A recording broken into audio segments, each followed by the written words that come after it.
Oh, we are live.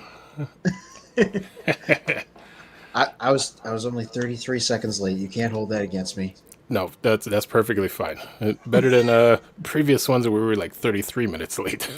Oh yeah.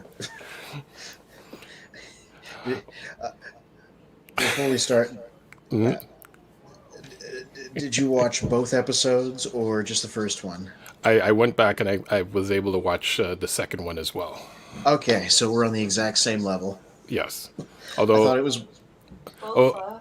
yeah, Bofa. Both of these nuts in your mouth. That's my only contribute this whole night. Hello. Hi. hey, how's it going? Oh my gosh, look at that display behind you. Thank you. Let me just zoom in. Yep, full screen there for a second. I'm like, that's a very cool display you have back there. Yeah, Thank you. it's like looks like a bunch of masterpiece stuff and Yeah, crazy got, Deltovs and got a little bit of everything. That is cool. So how are you doing? How is everyone doing? Oh, pretty good. How you guys doing? Good, good. I'm elated. I watched the first two EarthSpark episodes, and I'm like, Transformers is back, baby. I was pretty impressed with it myself. Nice. So, actually, yeah, I get a quick introduction. I'm Spin from Children of Primus. That's for Purge on the top, and give us an introduction of yourself. I go by Charlie or Charlie C. All right. On a lot of the YouTube and all that stuff. I don't have a YouTube channel yet, but yeah. And basically, I've been in collecting Transformers since 2000, 2001. Okay. On and off. Spent 20 years in the military. Got to go over to Japan, which was like kid in a candy store for 4 years. I'd imagine. Yeah, Wow. yeah, I was spoiled, and I brought back some of the stuff from over there, and just been collecting ever since. Nice. Okay. I mean, I guess being in Japan, what, like, I guess what options or how, in a sense, like searching for Transformers or like any type of like toys or robots or anything. How is it over there compared to like American markets or Canadian markets? Um, as far as being over there, it's like adults and everybody. You walk into any type of store, and they'll have it's. I mean, they don't kind of like, oh, that's for kids. Where a lot of them, I want to say they still try to enjoy being kids, even though they're like 30, 40 years old. Right. And you can walk into any place, like even slot machines, and it is kind of more driven towards like children or people wanting to collect and that sort of thing. Like a J.C. Penney's would have a display of Transformers, and walking into Toys R Us is like walking into heaven, sort of thing. They just had puzzles and Transformers and everything from for little kids on up to people in their 60s, 70s, you name it. And it Nice. was mind blowing. Okay, that's very cool. Yeah, it like we went to Walt Disney World as a family, and it wasn't even Halloween, and the number of people that dressed up as characters, it was just it was everywhere, and it was like we were out of the norm because we didn't dress up to go to Walt Disney World. Okay. Wow, that's very cool. But it's I mean it is interesting, when you see how cultures interact with each other, but when you get a chance to go to the location of a different culture and see how how they interact with um or just in a sense how they get into things compared to other regions where it's like maybe some of us are scared to get into it, whereas like over there they're like, no, we're in it, like that's what Yeah. we do. Yes, yeah, they embraced it Yep. totally, Yep. and it's awesome to be like for a collector or anybody. I mean, they had people that were so into RCs it wasn't even funny, and the stuff that And I mean, see it slowly trickle into the United States, but over there, it's like you see stuff that you would never imagine. You're kind of like, holy cow! So, I mean, they probably still have stuff coming out like that. That Optimus Prime that transforms, they probably had that probably like 10 years ago, and they're just now kind of trickling it through.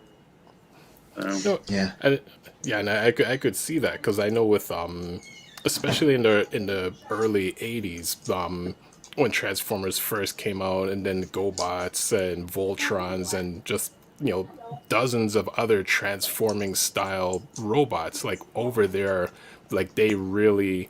I mean, in a sense, like over there, created a lot of the concepts and everything.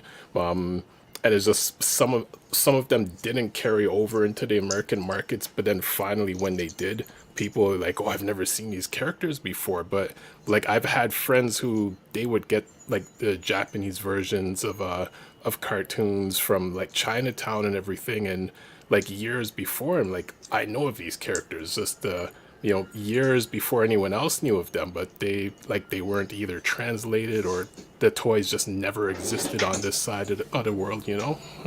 yeah, yeah, totally. It's just it's like I said, it's like walking in, like growing up in the '80s and then going over there is just kind of like, boom. It's like walking back in the '80s and just everything that you could ever wish for, like everywhere, and Very make cool. your head spin. Nice. Sounds amazing. Yeah. So did you get a chance to watch the two episodes of EarthSpark? Yes, I did. All Cool. right, Yeah, I all thought they right. were pretty good. Yeah. Well, there's 10 of them out. I just literally only had time to watch the first two, but I figure they make like a nice little pilot movie, so it's like a fully contained story. Yeah. Um, my biggest takeaway, I think, was that their version of Megatron actually creeps me out because they looped it around and they made him like so upbeat and pleasant. You kind of think he has like an American Psycho thing happening. Like I'm kind of waiting for him to like lose his mind and turn out to be slightly unhinged behind that incredibly upbeat pleasantness that he's got going on. Oh yeah, yeah. Yeah. It is a bit scary. Yeah. So like I don't know if they intended that, but that's how I read it and it was like creepily effective. It's kind of weird to see him be on the good side for now, at least. I mean, it's like because the way I look at it is like he was always the center of the evil and everything, and being the bad guy, and now it's like all of a sudden he's like good, and I'm like, well, who's going to be the bad guy, or is there a worse guy than him, sort of thing, Yeah. or is it? I mean, obviously the lady had a history with him.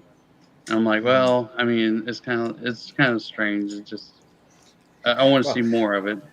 yeah, that's the important thing. I'm like, I want to see where they go with this, right? They Yeah. obviously have like something planned.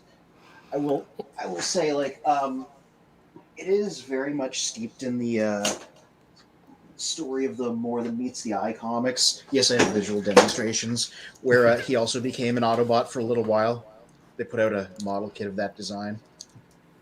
Um, but that was because like his faction lost the war and he became involved in some complicated stuff involving Shockwave, and he was basically like, "Yeah, we've lost our way. I'm going to join the other side for a while." In those comics, he was kind of similar to like you know Magneto from the X-Men more than anything else, so it made a lot more sense in that at that point. And one of the artists from More Than Meets the Eye, Nick Roche, he was like one of the creative people behind the show. So I feel like is very much following up this guy, and in fact, the design's even a little bit similar with the like flared shoulders and stuff. So feels like a deliberate shout out. Well, there's or actually, before I get in my thought, I want to say shout out to Calvin Carpenter on YouTube. Yeah. So he's mentioned that I watched the show and it's great, and Protoform's Easter eggs. Um, Calvin, I guess give us a rundown of a few of those Easter eggs that you noticed. Yeah. Uh, I mean, I'm sure they're going to eventually get into like what the deal was with that glowing rock that initially made the protoforms in the first place. Mhm. So I feel like I want to know more about that. Well, the one thing I did find cool with Megatron is, or actually overall, it's in a sense they took elements of all the different franchises of Transformers and put it into this one. Um, Yeah, but the nice side of Megatron is is similar to one of the trilogies where it's like the wars ended and he's just he's not interested in fighting anymore, and like he has no problems working with the Autobots. yeah, Prime Wars trilogy, right? Hmm. Yeah. The thing that I think is really interesting about this is they said at the beginning these guys are like cut off from Cybertron because in this version of the backstory, Optimus blew the space bridge and stranded everyone. Right. So I'm like wondering how that's going to play in because I kept thinking like, well, what's the status of Cybertron? Are they still at war over there? Did this whole alliance only happen because they literally can't go home? Well, and how did Bumblebee get to Earth if he was left back on Cybertron? That's what. Ye- Yeah, I noticed that. Like it feels like there's more story to tell there too. Hmm. Yeah. Because they're specifically like he stayed behind while we left, and now he's here on Earth instead. That's my cat Pepperoni. She likes to show up sometimes. Yeah. Yes. Shout out to Pepperoni. Yeah. She has her own podcast. Yes. Hmm. Oh, she's a regular attendee. Just gets on my shoulders. Nice. Yeah. But Cool. I Hmm. was gonna say I like the idea that there was already like a sort of vaguely Sector 7-esque Transformers presence in the backstory of the show, and that it's still around in the present day. I want to see where they go with that too. Oh yeah, yeah. Yeah. Yeah, I guess it does kind of play back on a lot of this stuff. I mean, it was kind of neat to see the original G1. Like I don't know if they reanimated it, which that's what it looked like. I was Yeah. like, man, Oh, they that's a had lot of. they, What's they that? had they de- yeah, they definitely reanimated it because I remember people were analyzing screenshots of those 80s scenes before the show premiered, and they were like, yeah, these people were never all in the same location at the same Right. time. So that was all definitely new footage that they made for the episode. Oh, gotcha. Yeah, because I was like, that must have took a lot of work to do all that to make it look. I Yeah, mean, I was like, man, if they could just create a show using that stuff, maybe like yeah, a history or something, like a prequel. yeah. I didn't know how it was going to be used, but I like the fact that it's a story being told. So like they do all the voices and everything. That part was like really funny to me. Yeah. Oh yeah. I like that Yeah. part. Oh, Calvin Carpenter is saying how the protoforms with the rock connection and the retro comics, it continues after the 80s show. Bombshell, Skullcruncher, Swindle, two new Transformers. Oh yeah, he's talking about the Easter eggs. Hmm. Oh, funny. A funny thing, those comics that he was showing them, like those aren't real issues, but the title and font is literally the one from More Than Meets the Eye, the IDW series I was talking about, like with Autobot, Megatron, and stuff. So like they made up the issues, but the title and font, I was like, yeah, that's the actual comic. Okay. Yeah, I should just run it while we're talking. yeah. I'm not getting any sound, but I don't know if we're supposed to. No, I kept the sound Oh, off okay. because yeah, instant copyright issues. But at least we could Oh, yeah, that makes sense. kind of have a visual of it like while we're talking about it. Yeah. So Swindle and Hardtop. Everybody knows who Swindle is. Hardtop is like a super obscure guy from like the 2007 movie Toy Line. You know, that wasn't actually in the movie. Just one of the randos they throw in. Okay, yeah, because I wasn't Yeah. sure who he was either. Yeah. So Well, that's like wasn't he that's like a deep cut. he was a recolor of Swindle at one point, or maybe Swindle was a recolor of him at one. I can't remember which Transformer it was, or which Transformer franchise it was. Yeah. Oh, that wouldn't surprise me. I remember the character's origin, but I don't remember the source of the tooling. Yeah. Yeah, I can't. I know it wasn't Robots in Disguise. I'm trying. Like, I can't remember if it was like Galaxy Force or one of those that they made. Was it Hardtop or whatever? And then they changed colors to Swindle. And I was like, because I was like, oh, he looks just like Swindle. Wanted to get him, and then after I got him, then they came out with the other version. And I was like, crap. Yeah. I'm pretty sure that happened. I would need to check. I don't want to click away from this screen to check because I like the episode. Mhm. All right, yeah. Yeah. But I like the fact that they're trying to keep like, oh, good evening, Mr. Good evening, Magnus. Sir Magnus. Okay, yeah, I did my homework. I watched some of this, and wow. Yeah. Yeah, we're just kind of letting it run in the back while we talk about it. No sound, so we don't get copyright striked.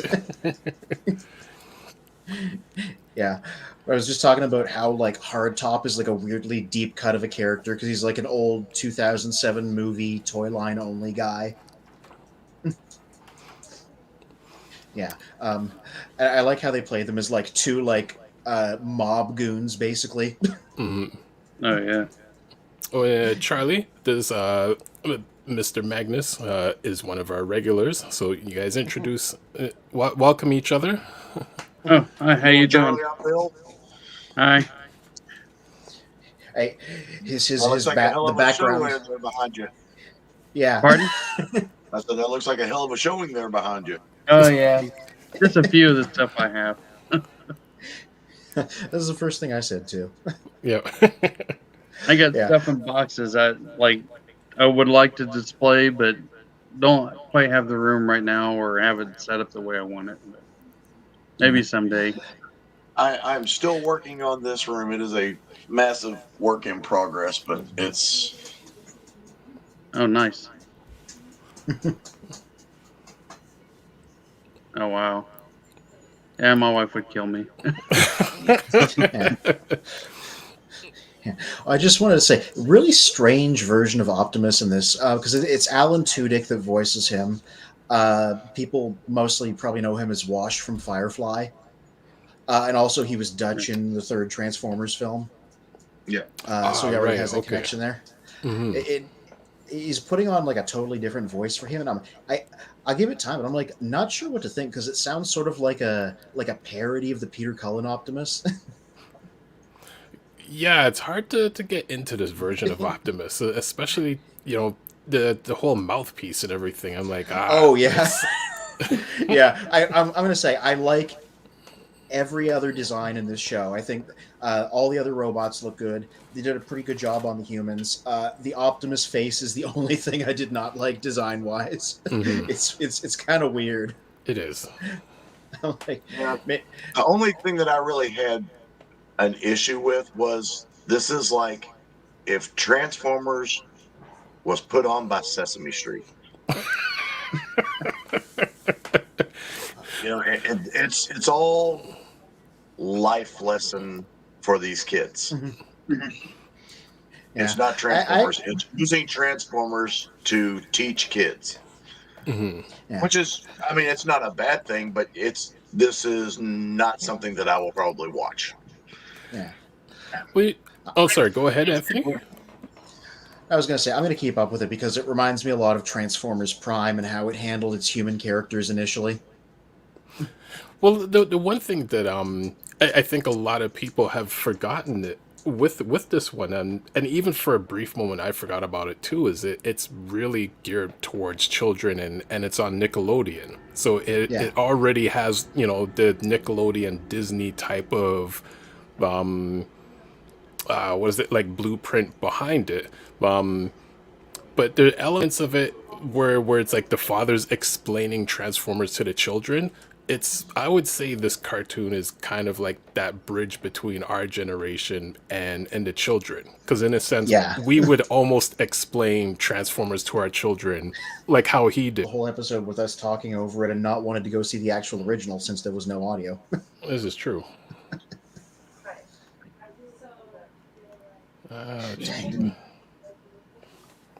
This came this week. Oh, nice, Oh, nice. But finally I've been made their on- way to the U.S. shores. Nice. Yeah. So have yeah. you opened it? No, not yet. I don't know that I'm going to open this one. There was a picture that I forgot to take for my review that I was just getting set up here because the Vector Sigma computer that comes in that set, the stand that's connected to it has a 5mm port on the bottom, so you can like put weapons on it or combine it with weaponizers and stuff. And so I just kind of stuck it to the bottom of Flame War's axe because it's 5mm compatible. Oh wow. It was gonna be like serving it up. And I just thought of that photo like just now, so I was just getting it set up to take it. But putting 5mm ports on anything has excellent potential for weird combinations of stuff. Oh, I wish I would have done that a long time ago because I always wonder as I was always trying to force the weapons in certain hands and everything, or trying to build the handle up to fit in another character. I'm like, just make them Oh all the yeah, same. yeah. Well, that's what they've been doing from Siege going forward, and I absolutely love it for that. Oh, YouTube's back up. yeah. So once we stop streaming, it's YouTube's like, oh, you guys are allowed to do whatever you're doing again. Snap this photo real quick. Ah, Well, let's, I mean, if we freeze frame, I don't think we should have any issues. Okay, so as we were speaking about the protoform, yeah. The only thing that a nice fluid video can't show us is how great I thought the animation turned out to be. Like all the action scenes are very well choreographed. And like it's yes, a little bit of a cheat because they use a lot of 2D effects like smoke and lasers, but I think that wound up looking very visually dazzling. So anytime the robots start fighting, it's good stuff. yeah, actually, I did enjoy the fight sequence with RC. I mean, like they actually Alita put 1. some. Sorry, yes, with Alita 1, they actually put some Yeah, yeah. quality into the action scenes and the fight scenes. Yeah. I like the idea of drifting along the wheel feet. That was an interesting little spot. Yes. Yeah. I wonder if they're going to explain what this is because I mean that's um, the idea of them coming out of a lake of water is something from IDW again. They called it Sentio Metallicato or Sentio Metallico. Okay. And what's Like, the from IDW, like what's the backstory or explanation behind that? well, on Cybertron there would be these places called hotspots, and where fields of sparks would suddenly appear, and like the liquid metal around them would be shaped into their protoforms. Okay. And that's the Sentio Metallico. And if you were a blacksmith, it was more or less equivalent to being like a midwife or a nurse because it was your job to like take the sparks out and shape the protoforms. Got it. It's a really interesting bit of like world building they did. I don't know if any of that will play into this because it's a different universe, but the field of liquid metal immediately made me think of that. Okay. Let's see.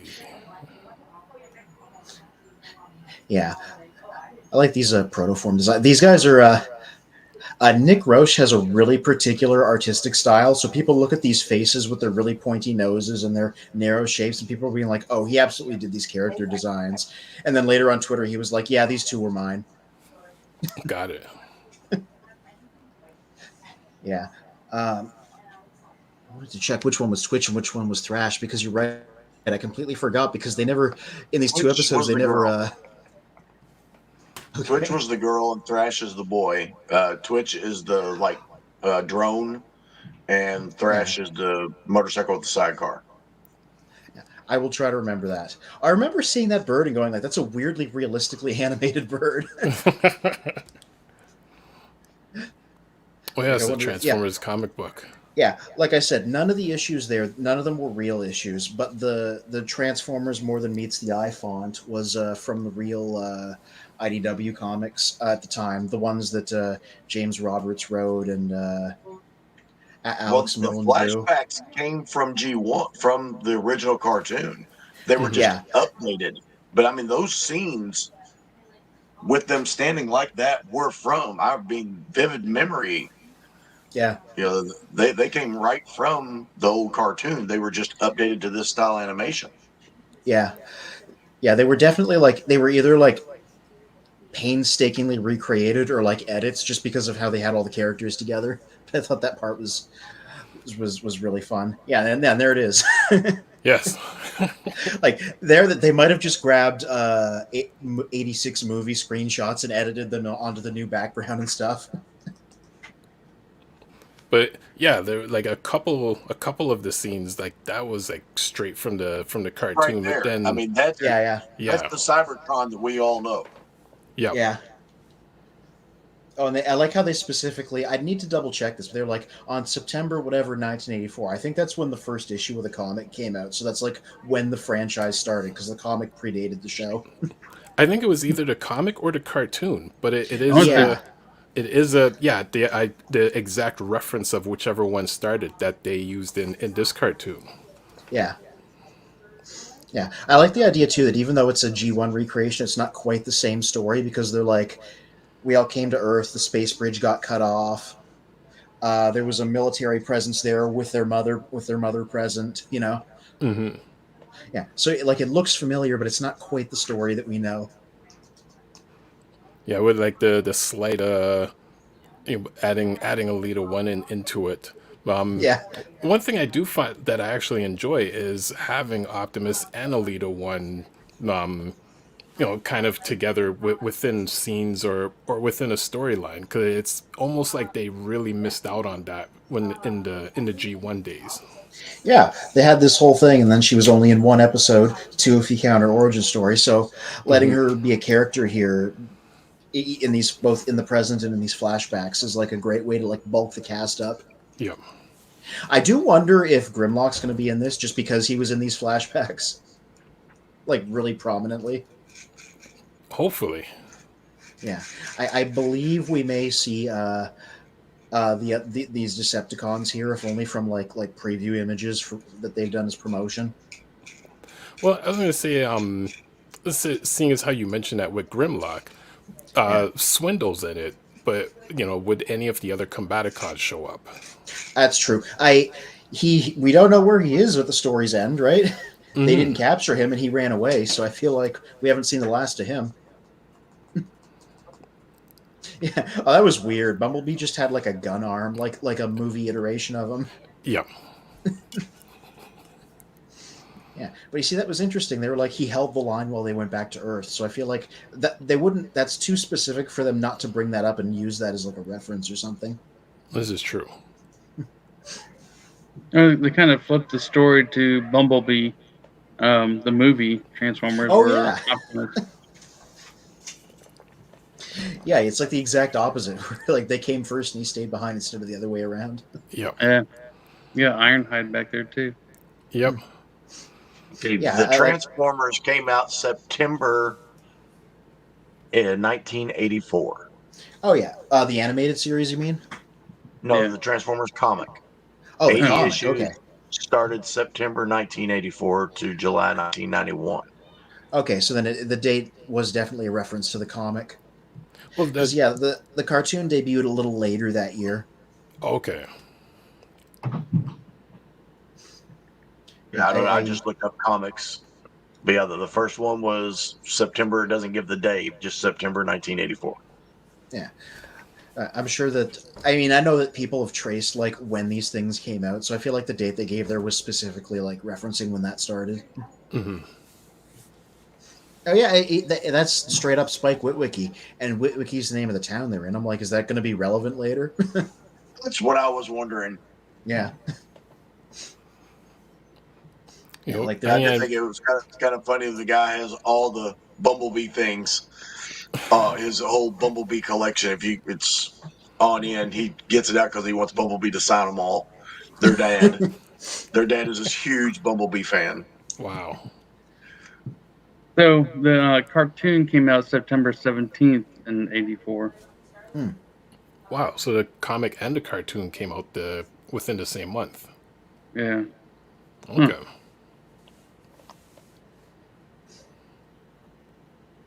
And I wonder if they'll do any more of these flashbacks throughout the show. Oh, there was a bit right here there where I was like, Jesus Christ. She was about to get impaled on a fork, like one of those big farming forks, and it was aiming right at her head, and she just casually grabs it and throws it away. And I was like, Wow. oh my God. I gotta watch to see that. I have to watch that again to see Yeah, that. like it's really quick, but like it's that exact shot there. It like falls, and then Twitch like grabs it and throws it away.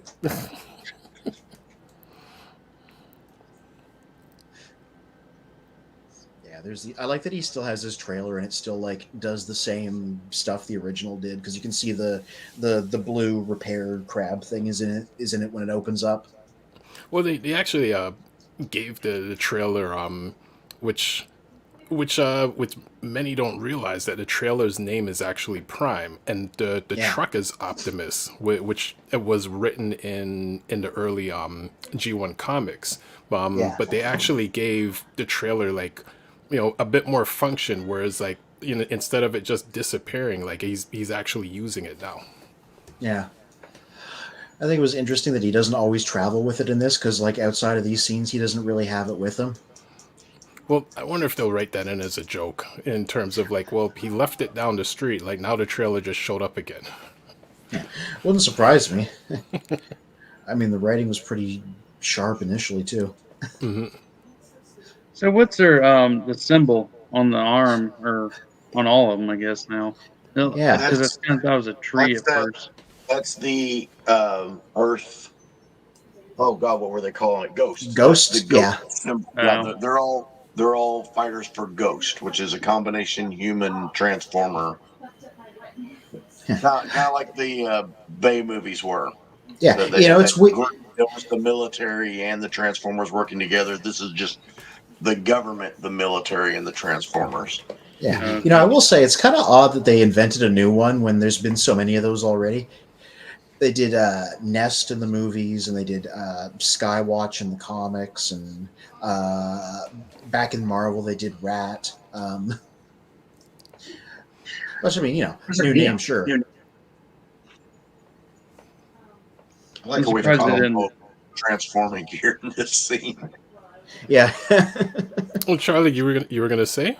Well, I was surprised they didn't do like a combination of like the symbol, and also I noticed like Prime's got it on both shoulders instead of just one shoulder or whatever. But I'm just surprised they didn't like kind of murder.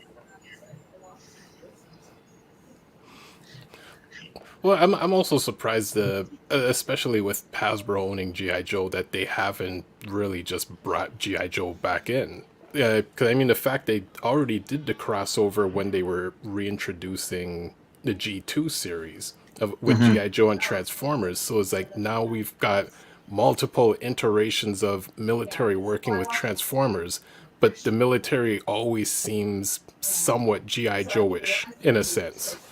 Yeah, it's weird because it's definitely not a rights thing, because they just straight up own everything related to both things. Mm-hmm. So there's really nothing stopping them from just like bringing that stuff in as a background element. Oh, that face. Look, maybe at some point they'll hear fan feedback about this, and he'll get like shot in the face and have to get it fixed up. Look right there in the shoulder, though. It does have the Autobot logo in the bottom of it. Oh, yeah, okay. Yeah, it's very small, but it's there.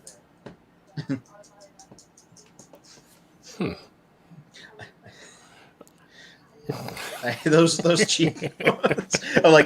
I'm circling the trouble areas here. I think the eyes look too close together too for me. Yeah, that is true. Like I said, every other design, I think it looks good. Every other one of these robots, it's just that particular zone of this guy where I'm like, ooh, that kind of didn't work. He's got too much chin. Right there, if you cut that off where the top of his chin starts under his lip, if you just cut that off, take your hand and hold it up there, cover it up. It looks great. Right. Yep. Yeah. He's just got this Jay Leno jaw right now. What if he always looked like that in the G1 cartoon, and that's why he never took his faceplate off? Oh, gosh. Well, I found with Alita One's eyes, the fact that they gave them the eyeballs, like hers just seemed a bit too bright and pronounced. Yeah, they're like these ones are like really glowy in general. Hmm. I Wow, yeah. there we go. Ooh, That Yeah. reminds me of something. It's interesting that the current legacy figure that's out, the Generations one, seems to be. I don't know if it's which one came first, but this design seems to specifically have cues from that, like the deeper shades of yellow and the shapes of the shoulders and head and stuff. So I think it's deliberately a little bit of cross branding. It's because I always and thought the legacy. you can definitely see the Autobot symbol in that now, Yeah, especially Yeah. on her. Oh yeah. yeah, like right in there. It's Yeah, I thought it was kind of. I wonder if they're going to dig into how it was kind of messed up of them to just give her a fake job so that they could bring her over there and make her join her old job. Right. Mhm. But that's how the government works. Yeah, that's true. Let's teach that to the children now. Yeah. If the government wants you, they're going to get you. Now, here's another one. Megs. Oh my God, that face. Yeah, he has an M on his chin. Yeah. I said again, I don't know if this is what the writers are going for, but this guy creeps me out. Just because I'm so familiar with the character, so seeing him being so upbeat, I'm like, he's gonna have this exact same expression as he brutally murders somebody and like energon blood splatters his face. That is the exact vibe I get off of him. You know what I mean? Yeah, it's too happy.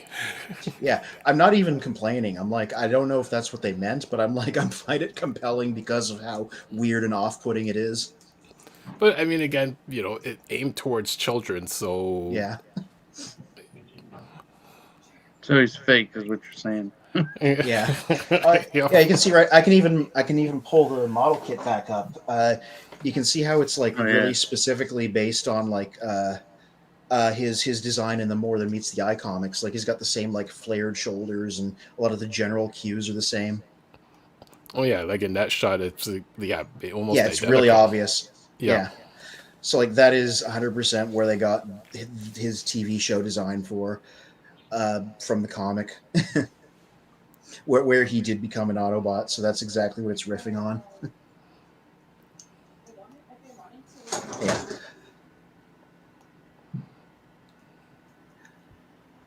This is where they get the alt modes for the first time.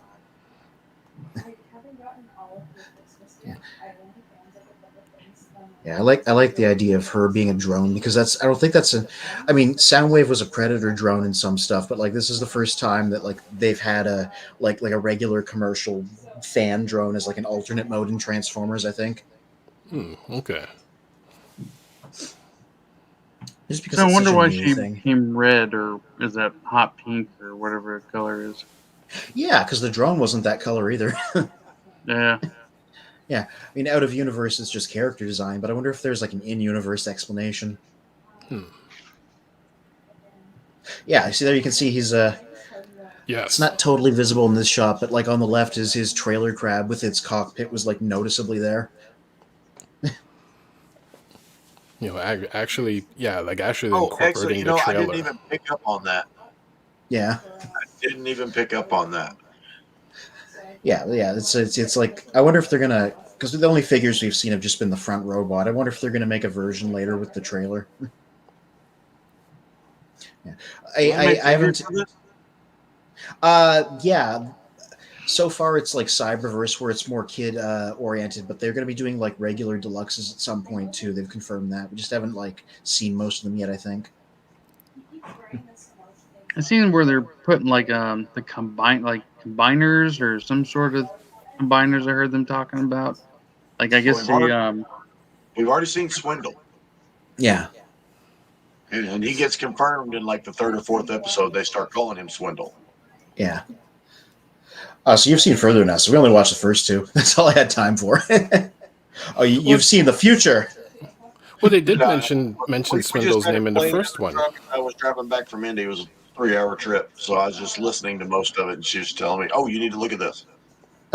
That's an interesting way of watching it. So basically, you watched Transformers the podcast. Pretty much, I just listened to it mainly. There's Oof. the chin, Every time. J Little Prime. Like, change the channel. Yeah. This guy, I don't know what his deal's going to be going forward, but I do like the fact that his dumb supervillain name was given to him by actual kids instead of like something he dubbed himself. The Mandroid. Yeah. Well, I saw one comment somewhere. In a sense, in a sense of Mandroid stealing this character's arm is almost similar to what happens in Transformers Prime with the one guy who basically I'm trying to remember which character it was. Was it Silas. Yes. Well, that's the guy. Breakdown was the robot. Breakdown, yes. Yeah, where he's like kind of took over Breakdown. Yeah. I wonder, I mean, that does seem the natural endpoint to this if he's already grafting robot parts onto him. Mm-hmm. I don't know who voiced him, but he reminded me a lot of like Jeffrey Combs. Maybe it's just because he looks kind of like the Reanimator. So Well, that's how one of these things was the first thing that you saw when you started this. yeah. I thought we were going to get, Tarantulas or Black Arachne or somebody in this. I then come to thought find that out too. They're human made. Yeah. That'd be an interesting thing for them to do eventually. Well, it didn't one of Baby carriage. Would you say, It was Charlie? like a shrapnel or something like that when it transformed, or was that a different character altogether? Oh yeah, he definitely had 2 Insecticons in his army, Bombshell and one of the others. I don't know I'm bad at telling. I couldn't tell through the art style if the other one was Kickback or Shrapnel. But everybody knows Bombshell because of the mask. I mean, hopefully I freeze on that scene, but yeah, I was surprised to see the 2 Insecticons. Yeah, I'm sure they'll come up later because like they were captured, but they were freed mentally. So. Mm-hmm. You see, right there, she's got a real strong wind blade look to her. Yes. Yeah. It's the VTOL fans on the shoulders. Yeah. Yeah, I'm like, depending on where they go with Megatron, I want to see where they go with her mother's relationship with him there, because they're like old comrades who like really respect each other. And I'm like, if he ever goes bad or whatever, how's it going to play out with her? Because she used to be like part of his unit or whatever. Mm-hmm.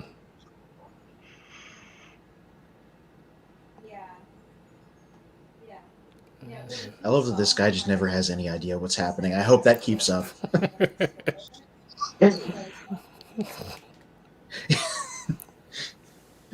When you only exercise one arm. No doubt. I was surprised like the arm didn't just like topple over. Yeah. Or that he has the strength to hold him up. Mm-hmm. Right? Yeah, that's the buried lead. The fact that this guy has the upper body strength to stay stable with a big robot arm. Yep. This just reminds me of like, it's such an old joke, but I just found it incredibly funny when they're blowing up the warehouse and these guys are just in the cars. It's really quietly happening behind them. Yeah, the skull cruncher comes around the corner. Mm-hmm. Yeah, this was like. I thought this was really funny. The fact that they have like the faces and everything, and Yep. He's like, he's got to lay off on the little emoticons and stuff.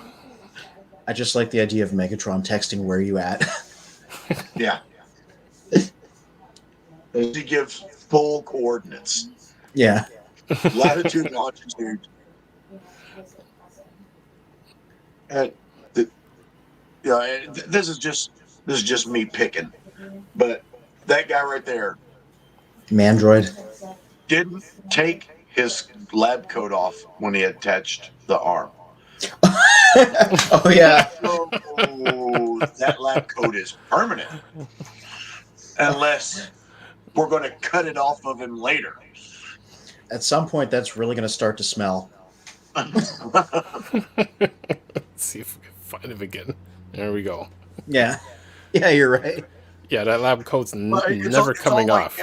whenever it was up close, it was all burnt and shredded there on the edge where the metal hits the skin. So Yeah. the coat was all frayed out like this and is all blackened. So yeah, so whatever he did to attach that to himself, he did it with his coat on. Well, after seeing the kids, they get their hand, their like whatever the things on them. It's like I wonder if that started out like that and gradually became that big arm. So like, Oh, yeah. Maybe this is answered in the other 8 episodes that I haven't seen, but they say at one point with their wrist things, they're like, do those come off? And I'm like, that's a good question, and I hope they answer that later. Mhm. No, they haven't by episode 4. That's disconcerting. I'm like, I hope they're waterproof. Oh, there See we right go. there. Look. Yep. Yeah.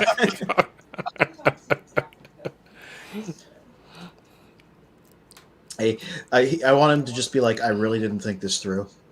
Yep. Like all of his clothes, like those are permanent. Yeah.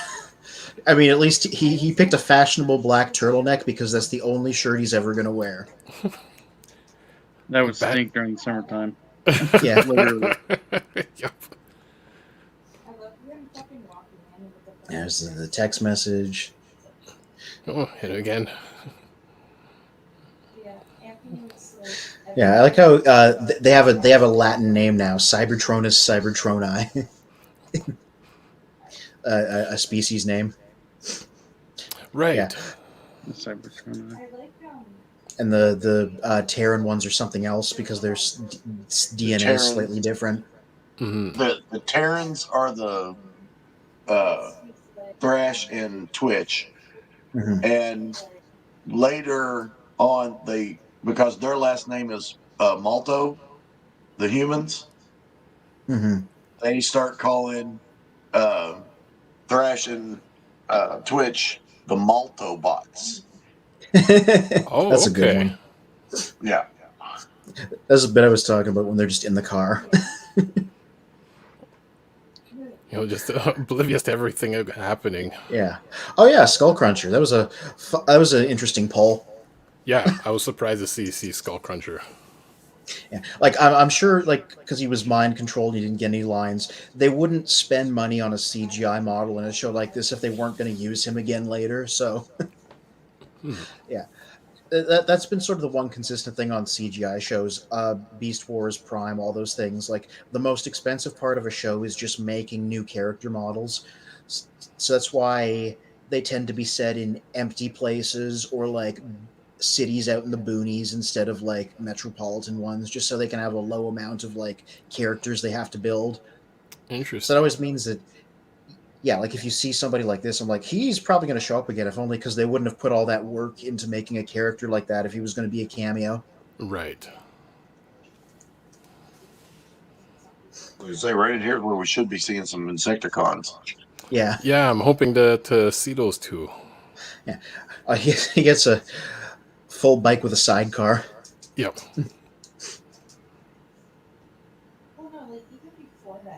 Yeah, I wonder when those show up. Oh, there's Bumblebee. Of course. He's a very, very that's the design he's had in IDW and Cyberverse and a lot of things. This is like evergreen design where they give him the G1 head and kind of a movie style body. Let me pull it off the screen for a second and run it in the background and see if I can find the Insecticons. So we don't get copyright striked again. Yes. Yeah, but again, like I'm sure we'll see them again, if only because of the money spent. Yeah. So like that's why this show is specifically has a moving to the middle of nowhere. That's why Transformers Prime was set in a town that was also the middle of nowhere. That's why Beast Wars was about 10 guys stuck on a planet with no sentient life and just animals, and why Beast Machines was set on a planet that was emptied of people. Just because if they're doing like an all CGI TV show, they cannot do crowds unless they have like movie budget. Oh well. So they're always so they always write around that fact, and sometimes it's in interesting ways. Like Beast Wars are like, we can't do a big group of people, so we have to make this character focus because we only have the money for 10 characters to be on the show. Hmm. And so this, it's like, well, we moved to the middle of nowhere.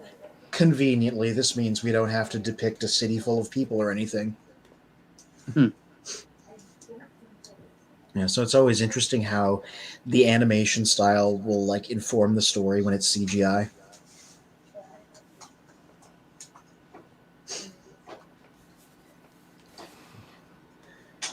Yeah, I don't know how many episodes are going to be in this season. Like, there's 10 out now, but they're doing like small drops of them.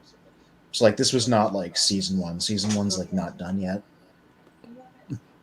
Well, Well, I would say what's everyone's thoughts on the 2 episodes so far? It's pretty kiddie. yeah. It's very bubblegum.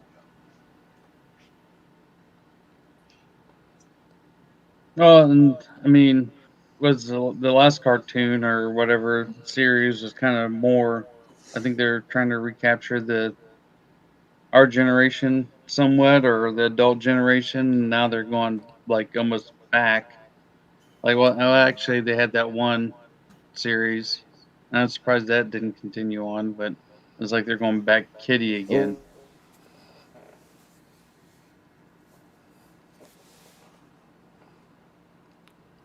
Let's see. Oh, I think I lost Anthony there for a second. But this is Bombshell and Shrapnel are the 2 Insecticons. Yeah, sweet. Yeah, this was Shrapnel over here. And Bombshell. Yeah, Bombshell on the right. Sorry, my internet went for a second. There you go.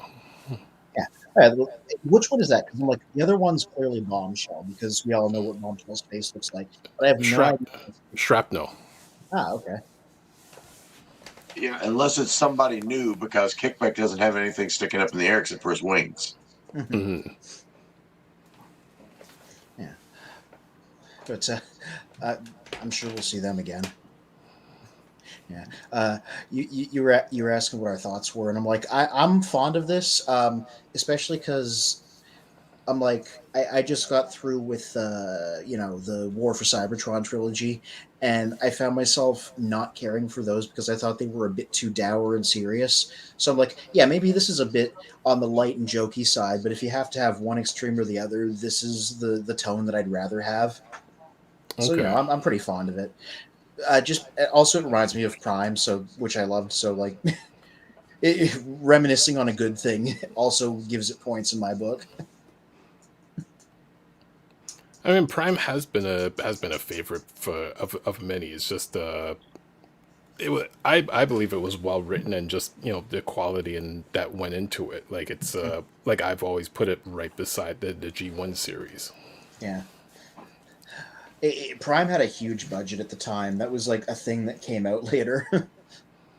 Like it made it all the way to the end, but it was like burning through money. My favorite thing about Prime was that Soundwave never spoke. Yeah. He just Yeah. Yeah. I don't know if he's going to be. I don't know if he's going to be talking on this or not. I know he's going to be in it because we've seen his like design, but I don't know if he speaks or not. Could go either way. Hopefully he doesn't speak, and he still has that comedic silent nature to him. Yeah, just people arguing with nothing, and just the cross-arm disapproval speaking volumes. Mm.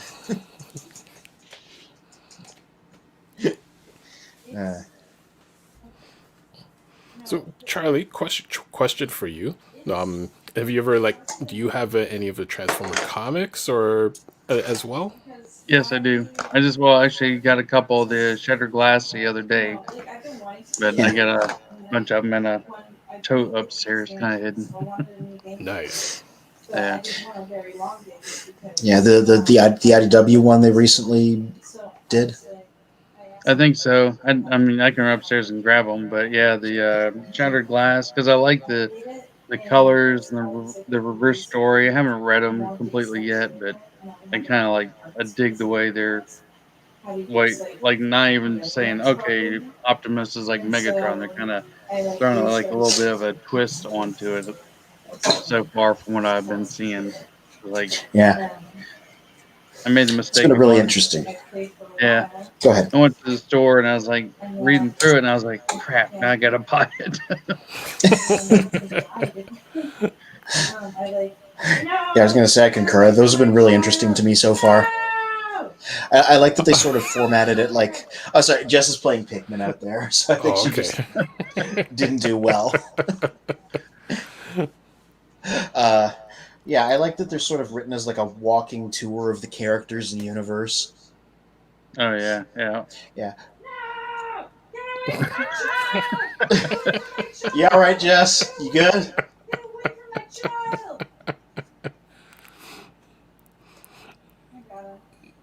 All right, cool.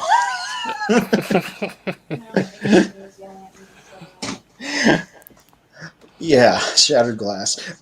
It's because they wrote the comics to accompany the figures, and every issue also comes with one of the figures in the toy line. Each figure comes with one of the issues. So like they're written so that each one highlights a specific character. Oh, okay. Well, how many issues they get? Like 3 of them out so far? Yeah. Well, more than that. There was an initial series that was just called Shattered Glass, and that was 5 issues. Okay. And right now we're on Shattered Glass 2, and it's also going to be 5. I think 3 of them are out now. Okay. Yeah, because I Yeah. haven't picked up the third one. I just got the 1 and 2, I guess, of the second one. Because I knew Yeah. they had something years ago, but I don't know if that Yeah. was like a BotCon or what it was. Yeah, it was. I haven't read it because it was a BotCon thing. You literally had to like go to the convention to get the issues. So like nobody's read it unless you went to BotCon. Yeah. Yeah, there you go. Yeah. Speaking of the news, there's a preview of issue number 3 of Shattered Glass 2. And presumably this is the one that came packed in with Slicer because Slicer's on the cover. Oh, well. Yeah. Like these are available both separately and with the figures, so like that's why. I have to look for the ones with the figures. Yeah. You have to get them off Hasbro Pulse. I think I got it over here. Because I got Shattered Glass Flame War and Oh, Nice. Yeah, I picked that one up. yeah, it's never around when I wanted to reference it. Jeez. This happened before Oh, this wow. week, too. is that the Shattered Glass tracks? No, this is Jetfire. Oh, Yeah, yeah. okay. Yeah. Nice. Yeah, so that came with the figure, presumably, right? Yeah. If you're a comics guy, like you probably want both because the ones that come with the figures have like variant covers. Yeah. Oh, nice. That is Yeah. nice. I was so tempted to get that one. Yeah. Commanders are a little bit out of my budget, but I was like, man, that one looks slick in those colors.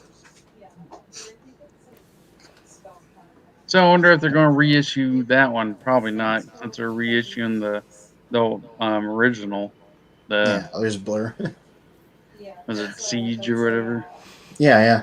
Well, they might if the tooling's still out there. Oh yeah, Starscream in Jetfire colors is just a great look. Period. It Oh is. yeah, I Definitely. bought 2 of these because I had to have one of them out. Yeah. And like the And Tetrajet I've got- tooling is a nice one. I'm trying to think of which ones that I just ordered from Pulse. I know Soundwave was one with his 80s headgear bandana, Yeah. 80s sweatband. Oh, Ultra Magnus, of course. You got to have every version of Ultra Magnus. Yeah, of course. I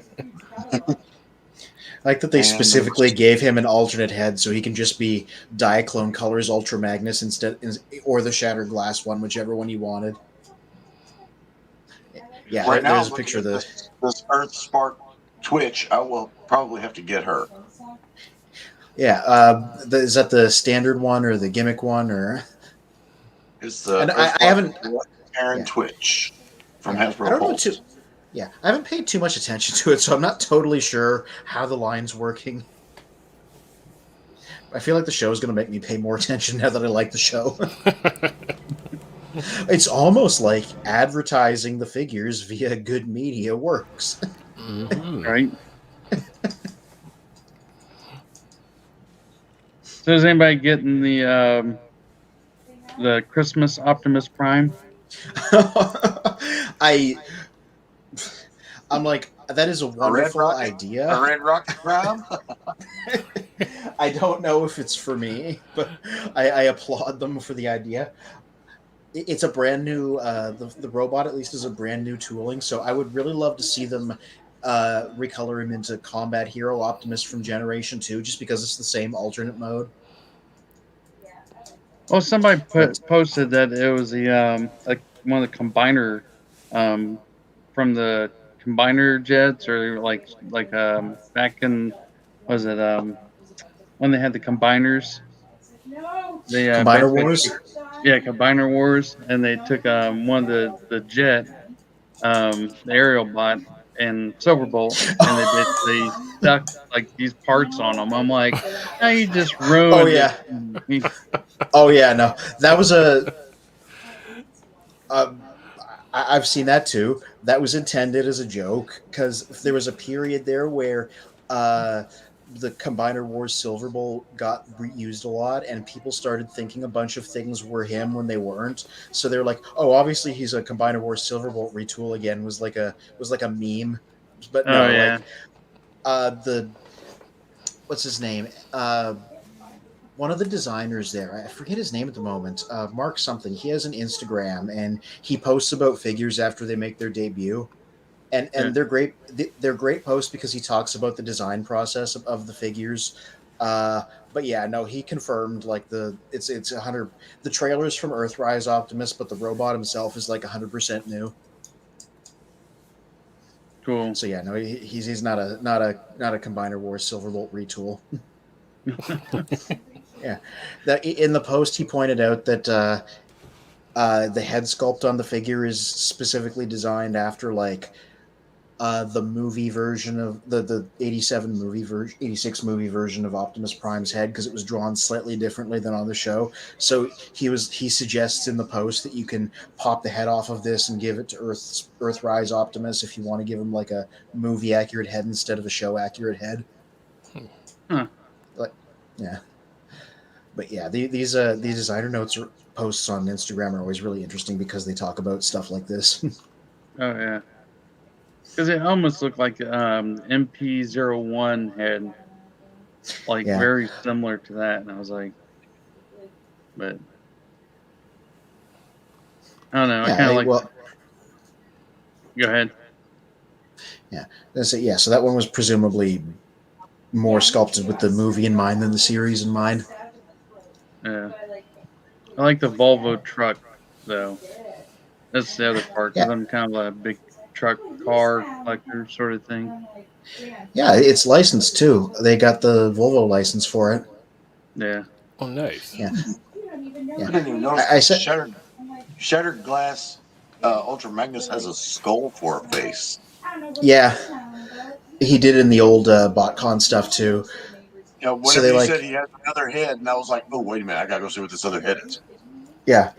So the idea is if you want him to be like Shattered Glass Ultra Magnus, he has the skull head, but you can pop it off and put on like a normal looking Ultra Magnus head, so he can just be like Diaclone Colors Ultra Magnus or like movie preview colors Ultra Magnus.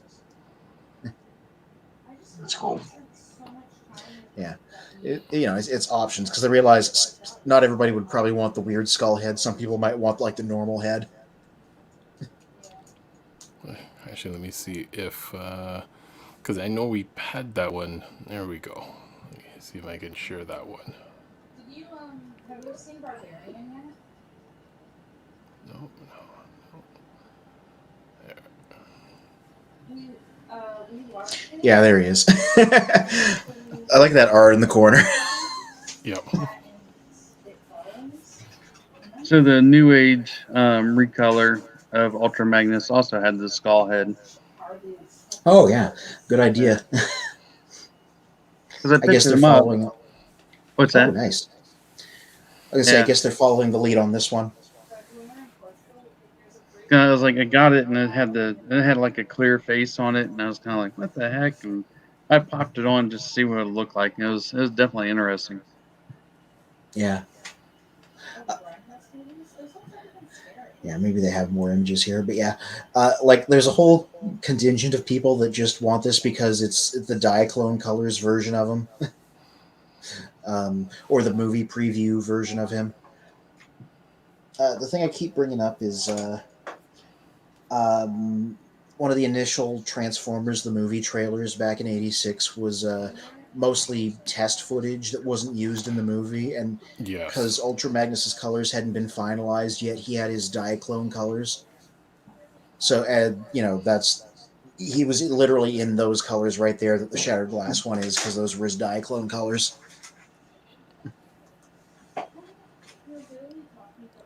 Yeah, this is an interesting bit of footage because like a bunch of the other characters have like slightly non-final designs too, and all that stuff.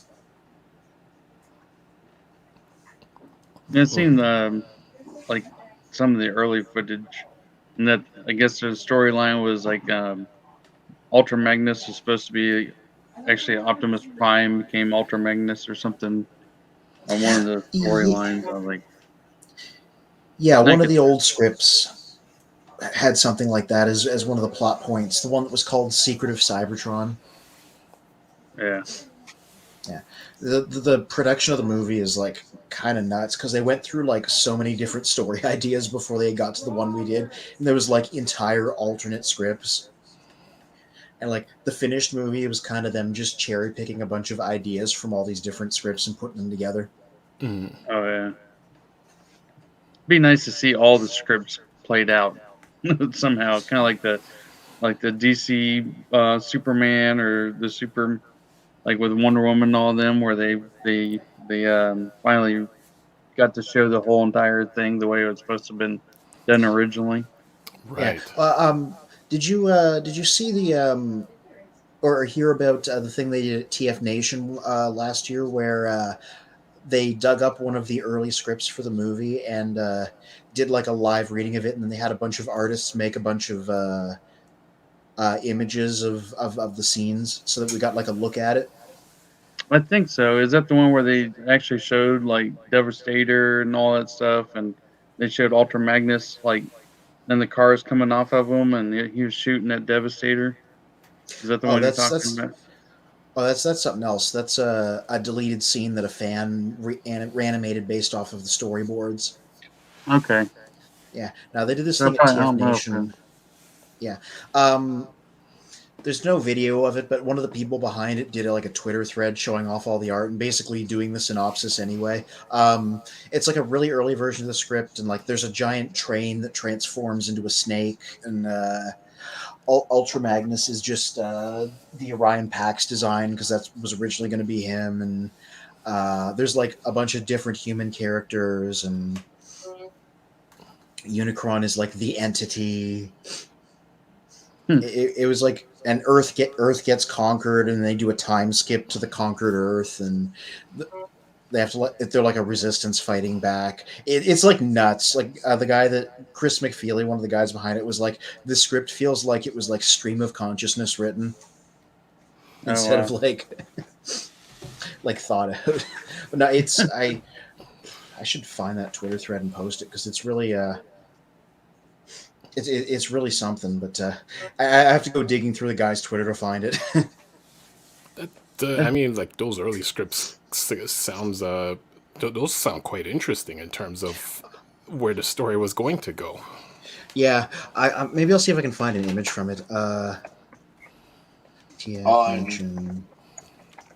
Transformers Liberated this week, there's been a discussion going on that not to rewrite the movie, the 86 movie, but to do like a short, like a 45-minute, an hour long, redo it in G1 style, but do the battle at Autobot City and the Ark, to where we see all the people that everybody always goes, how come we didn't see them? Well, that's because they were defending the Ark.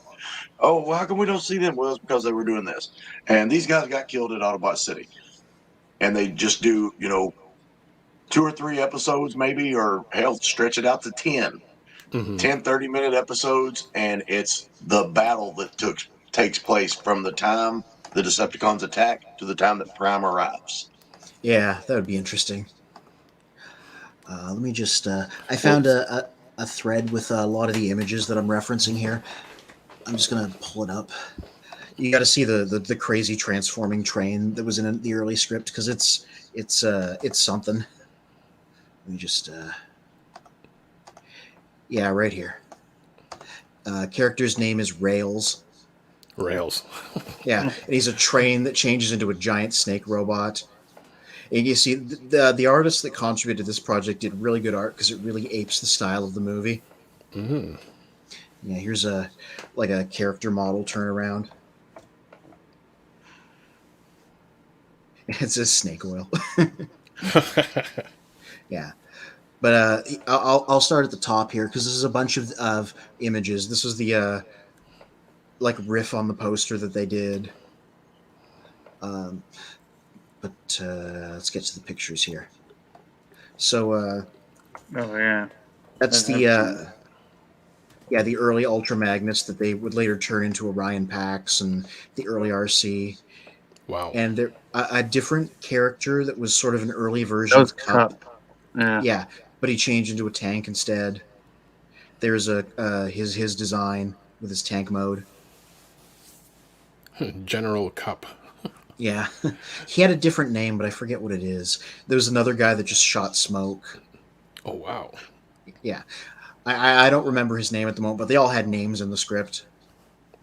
There was a bunch of human characters that weren't in the actual movie. Oh yeah, there's a guy called Mentalar, and then in the actual movie they just used Perceptor because he was basically just in Perceptor's role already. Okay. And there's a early version of the Sweeps. They had like shockwave style mono eyes and were black. Yeah, they said the reason they got the name Sweeps. I can't remember how they described it, but I get. Yeah, Go ahead. I think it was. I think I might be wrong. I think because it was in this early script, their job was to like patrol the Earth and literally do sweeps across it. Wow. That sounds right. Yeah. There's a Starscream and his Seekers were supposed to get powered up without getting turned into new characters, like they were in the finished draft. So they just got beefy and crowns and stuff. Yeah, and instead of the Matrix, because they made the Matrix for the movie, it was literally going to be a fight for Optimus Prime's life essence. So the idea of it being a little floating version of him that gets transferred around. That's a little weird. It is. Yeah. Yeah, like bear in mind, like they rewrote this as they went because they were like, "Let's make it better." Oh yeah, and the same thing happened to Megatron. Oh, this is really funny because in that version of the script, he didn't get dumped by Starscream. They landed back on Cybertron and went to that place with all the statues, and then they had a big fight over who should be leader, and a statue fell on Megatron and finally killed him. Wow. And then his essence went off into space and was found by Unicron, and then got turned into Galvatron. It's like, yeah, the final movie made it a lot simpler. Yes. It's just more shots of these characters. Yeah, because like these two were just like reading the script out while these images were on the screen, so that's why they're not necessarily super detailed. There's early Sharkticons. Orange. Yeah, Wow. Galvatron still. Like that's almost like the familiar thing because he steals the thing from Ultra Magnus, but in this case it's literally Optimus's essence in a bottle and he just does it himself. It was interesting. They gave the the circular saw hand to Hot Rod. Yeah. Again, things got moved around. Yeah, it's just Unicron's transformation, and one of the wikis was there in this version. Yeah, and then they were like, "Here's rails from earlier in the story." Yeah, so that's all the images they have here. Okay. But yeah, it was real interesting.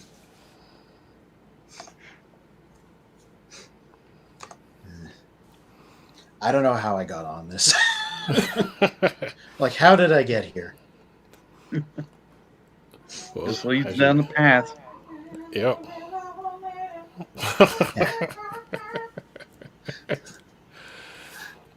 So those are the new Dinobots, or are Yes. they?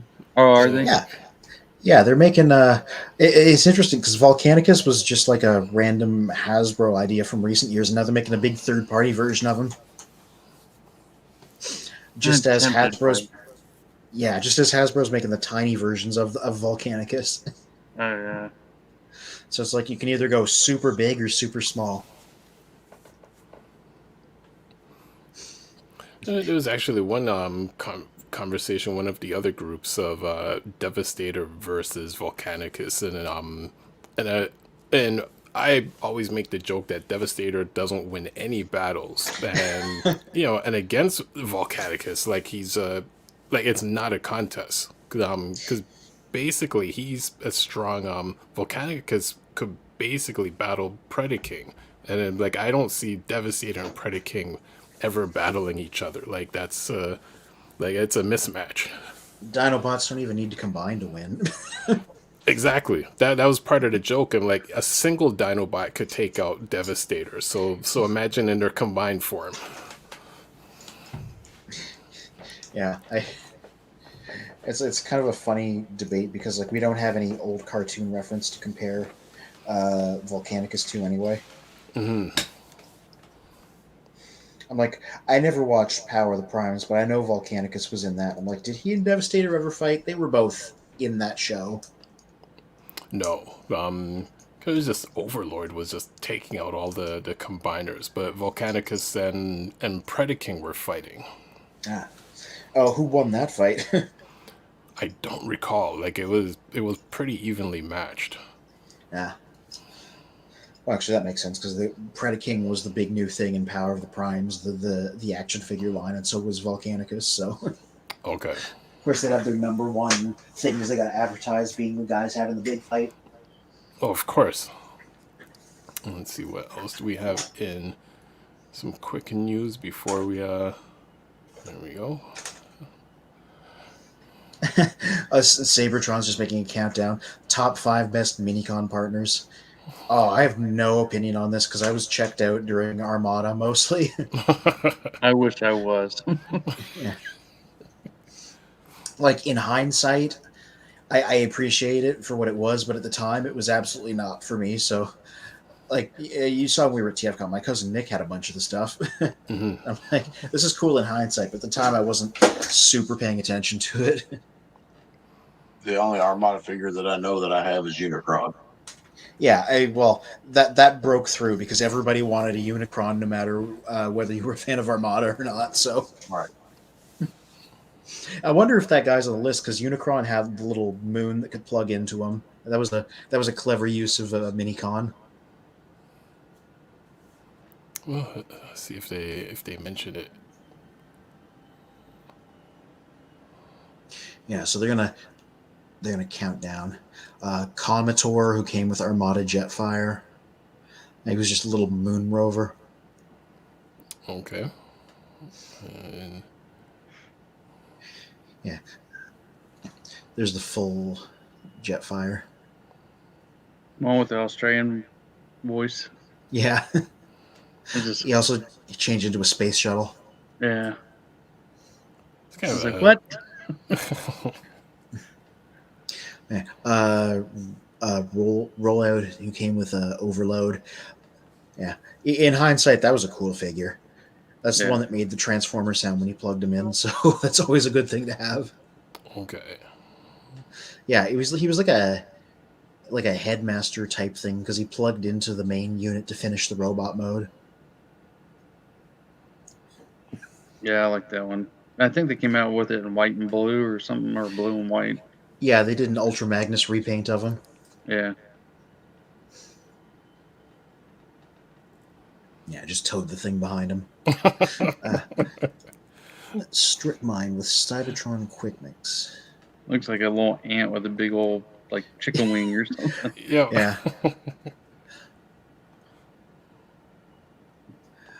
Oh, a little one of those mining drill things. And it's funny, they had that in what was it? I believe if that was the Navigator in one of the G1 episodes. Oh, the Auto Scout. Not the Auto Scout. There was it was something that was created, and the Decepticons like stole it. And I think even Rumble or Frenzy was trying to operate it, and then it just started like it went haywire. Oh, I think I remember. I remember a visual of that. I don't remember the episode it was from, but I know what you're talking about. Just like yeah. the big rolling gun. Yeah, it looks identical to this. Well, I wouldn't surprise me if they did that on purpose. This era of stuff was like full of like weird shout outs like that in terms of the designs. Got it.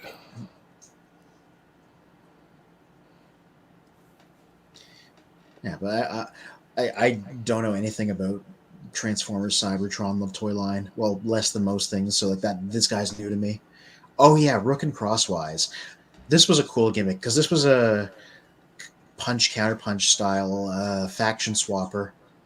And so he came with 2 mini cons, and whichever one was his headmaster was whatever faction was on his chest. Got it.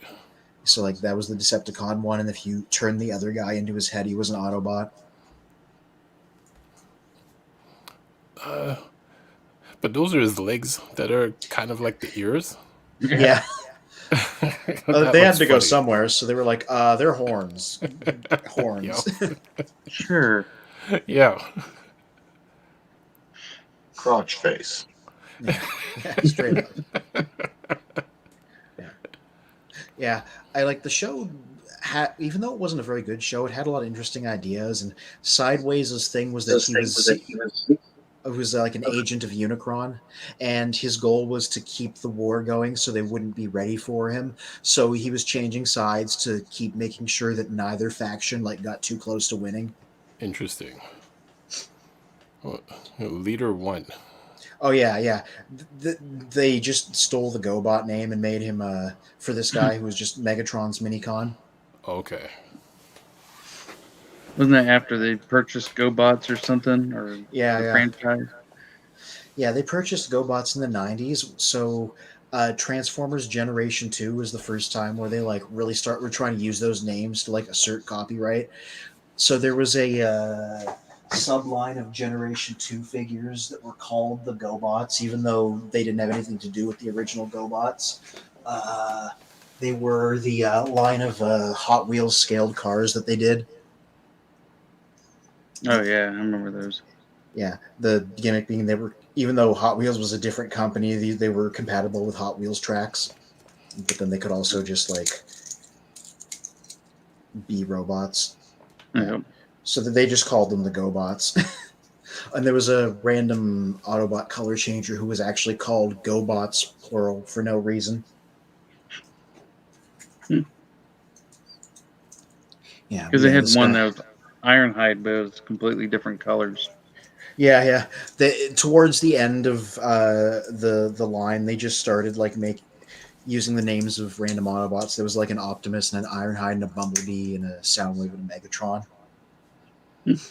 And some of them made sense. Like Optimus was red and Megatron was gray, but yeah, like Ironhide and Soundwave and all those guys were just kind of randomly colored guys that used the names. Yeah. Oh. Hey, speaking of GoBots, there's the new Crasher figure. Yeah. Oh yeah, Oh, Sam yeah. Smith. So that's not the guy that usually does the Instagram posts, but this is a different artist who did the deco for these guys. So he posted about them on his Instagram. I guess Crasher's already sold out. Oh yeah, people are going to be after this one because it's a GoBots thing. But I bet you can find a drag strip pretty much anywhere. I I'm a Generation 2 guy because that's where I started with Transformers.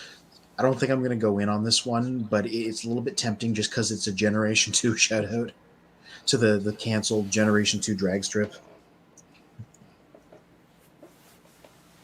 But also I'm like, oh, I don't want to go in on a combiner. Combiners are like Yeah. potato chips where you get just one. Oh yeah. Yep. Yep. So I'm I like, have. I think I'm Go going to ahead. avoid that guy. Go ahead. Go. Yeah, you go. You go. I got the masterpiece X Transbots. Um, oh, I can't even think of the name of it right now. But the Decepticons, and I ended up getting all those. But I was like, well, I Yeah. gotta get the last piece now. Like when they finally came out with it, and I was kicking myself. I was like, I wish I never started on this. I have two sets of them. Oh, you do?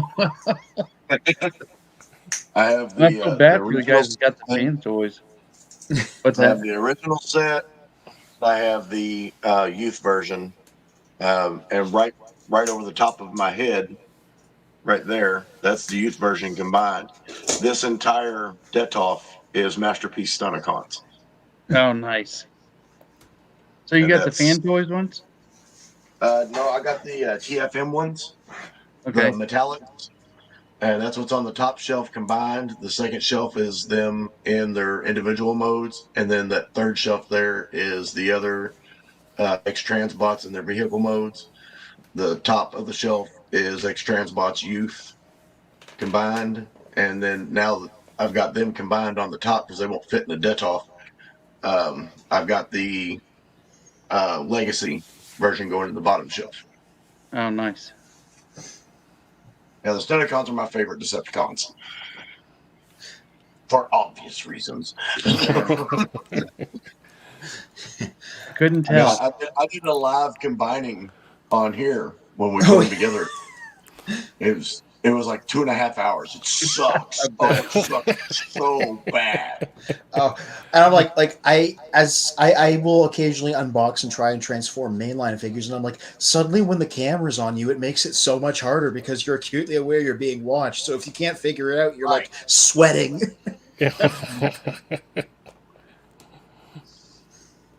Yeah, I couldn't do it. I wouldn't have the patience. Yes, you went like straight into the deep end. I see people trying to reach around the camera trying to do it, and I'm like, how do you do that? Well, Yeah, you just take your camera and bring it down to your, and then do it Right. down there.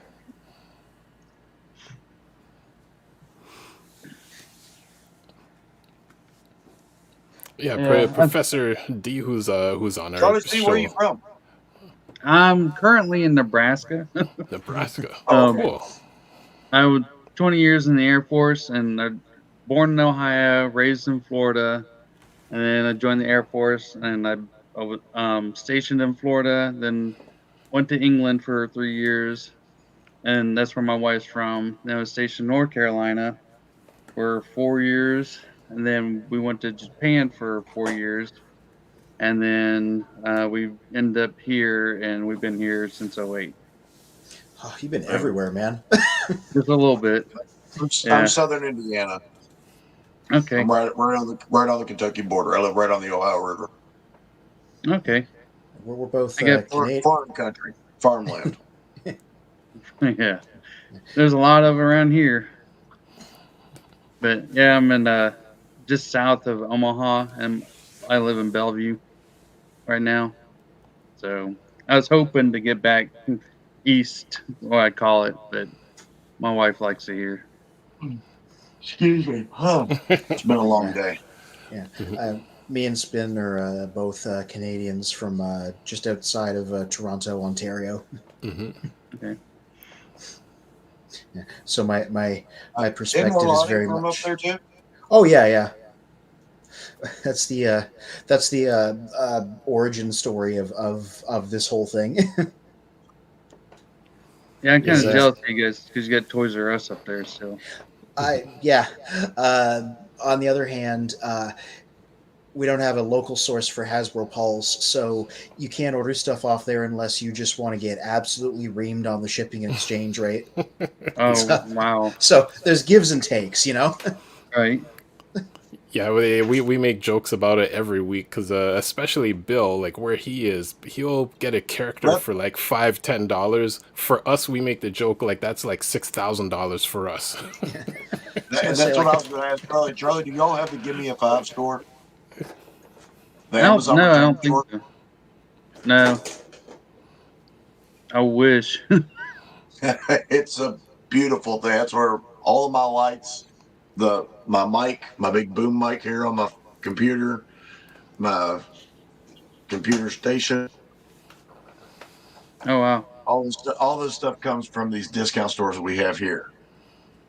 Oh, that must be I actually nice. found a Walgreens exclusive um, Ratchet. His box was destroyed, but he was in one of the bins. It cost me $5. Oh All of wow! my LEDs, all of my LEDs. I found every one of my reds up there were Yeah. in one of the bins. Jeez.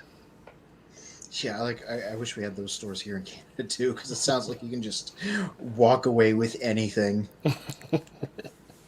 Well, I can't remember the name of the store, but there's one guy that posts about.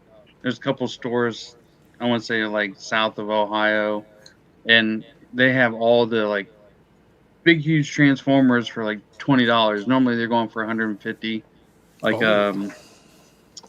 I can't even think of them right now, but he said, "Oh yeah, I walked in the store and they had like 5 of them for $20 a piece." I'm like, "What the heck? They're $150 around here or online." yeah, it's crazy to the deals that people run into, or even like eBay finds, eBay or thrift shop finds of like certain like an old Metroplex or something. Like they'll find it for like $10, and it just Oh yeah, might be missing like one or two parts. yeah. Like the TJ, was it TJ Maxx used to like have a lot of Transformers and toys and stuff, and I used to just go and just load up on stuff, and now it's like you go through them and they don't have anything. It's heartbreaking, but Uh, Now, Yeah. yeah. do you think because the stores stopped supplying Transformers, or other people kind of caught on and they kind of like jump on it, so as soon as something hits the shelf, like they buy it? I think a lot of them stopped supplying it as much.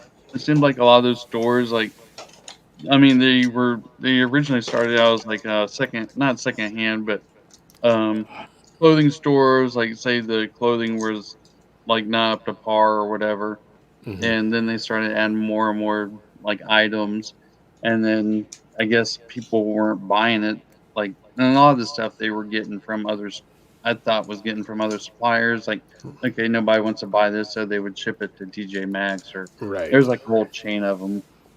And I think Ross is another one, but you just go in these stores now and they don't have anything, or they're just look like a bunch of kids ransacked them and just I, Okay. tore everything apart.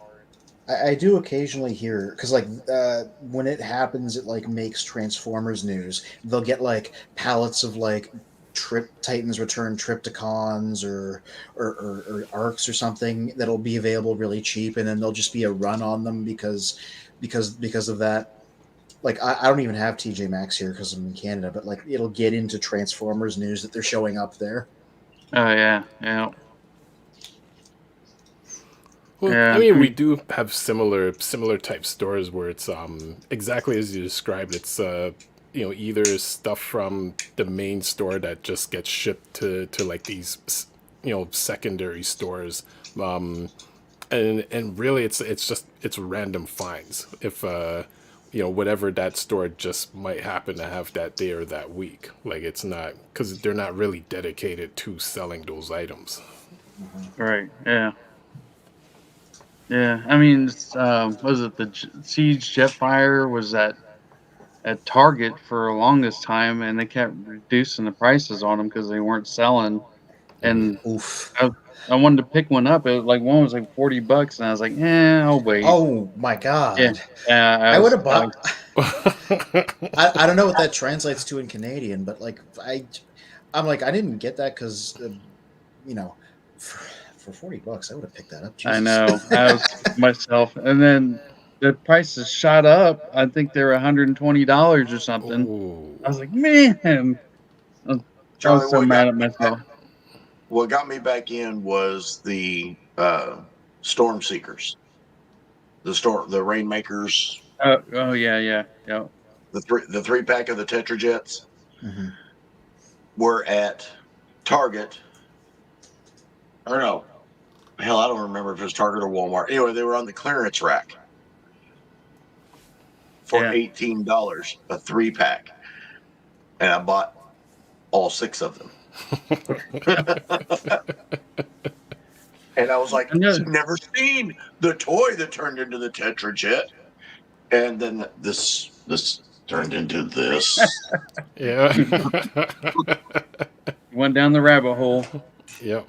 Well, I had a bunch of this. That one cabinet right behind me with Triptychon sitting on top of it. Those are all my G1s from when I was a kid. Oh wow. Yeah, my wife let my son when he was like 5 years old get into my G1 stuff. Oh no. Let's just say they didn't survive. Oh no. Yeah. I came I home, I was like, understand, yeah. I understand that pain. I'm missing my G1 Omega Supreme and my G1 Skylinks because when I went through my divorce, my wife did the exact same thing. Oh boy. She was Oh like, wow. "Here, you can go and play in your dad's room since he's not here anymore." I was gonna. I think the oldest thing I have in my collection is this G2 Windbreaker, who I was just in the process of transforming and get his head out. It's not the first guy I had, but it's the only one that I from Generation 2 that I have that's still around from when I was a kid. It's Oh missing wow. most of its stickers now, and chrome on the gun's a little flaked, but it held up pretty well. Uh, like I got red G2 hubcap here, but this isn't the original. I bought him at TFCon later because this was the first one that I got back in the day. I don't know where the actual original was, but I had to get another one. So You always gotta get another one. yeah.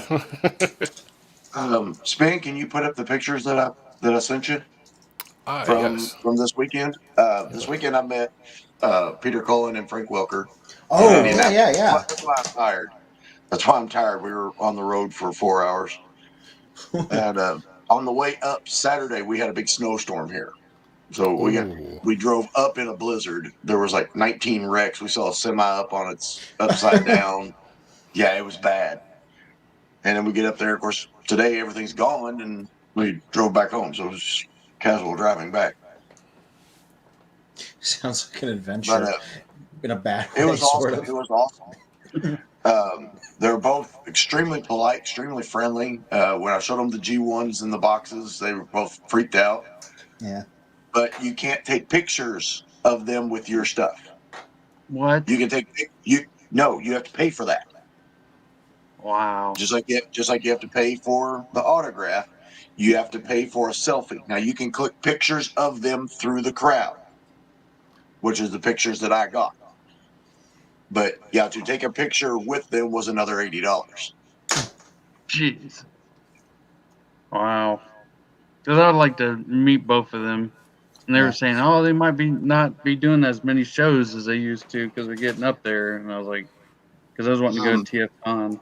Yeah. The thing, I don't got to worry see about the both of TF them. Con. 100%. TF Con for me here was going to be like $500. Remember we were talking about that.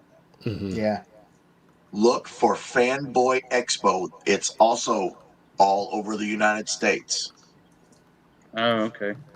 And that's what Good. this was. This was Fanboy Expo Indianapolis. And it wasn't like going to a convention. There was no panels, there was no nothing else. It just had some vendors and all these celebrities. There was like 19 wrestlers. The Green Ranger, David Frank was there. Wow. I was in the smoking section with Linda Carter, the original Wonder Woman. Nice. Wow. That just sounds like a story. I just went out for a smoke while we were waiting for Frank and Peter to come back from the photo op. Yeah, see that's how anybody can get a picture there, other than paying for it. So you just got to take the picture through everybody else. But if you're the one up there talking, but if you're in the first 2 rows, you can't be taking pictures. You just have to luck into a picture. Yeah, that's Peter Cullen. Yeah, he's I like I said, I didn't I saw him when he was at TFCon a few years ago. Just and I said this when we watched his panel the other day. Real like from a different time period. The way he thinks about his work and what he does. It's really interesting to listen to because of that. Mm-hmm. He's just like this old That's fashioned the other guy. picture that came through, Smith. There we go. Yeah, it'll presumably unpixel. Yeah, Frank Welker is like cuckoo bananas, but like in a good way. Because I saw his panel, and he was just like constantly switching into whatever voice was in his mind. That's like, exactly what I was fixing to say. That's what he was doing up there. Because Yeah. it wasn't just Transformers fans. There were Scooby-Doo fans and all these other things. And everybody who brought up a picture, he kicked into that character.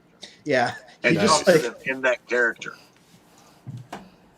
And Yeah, when like- I brought that G1 Megatron in the box up there, he went, "Oh, this has been loved. This has been cherished."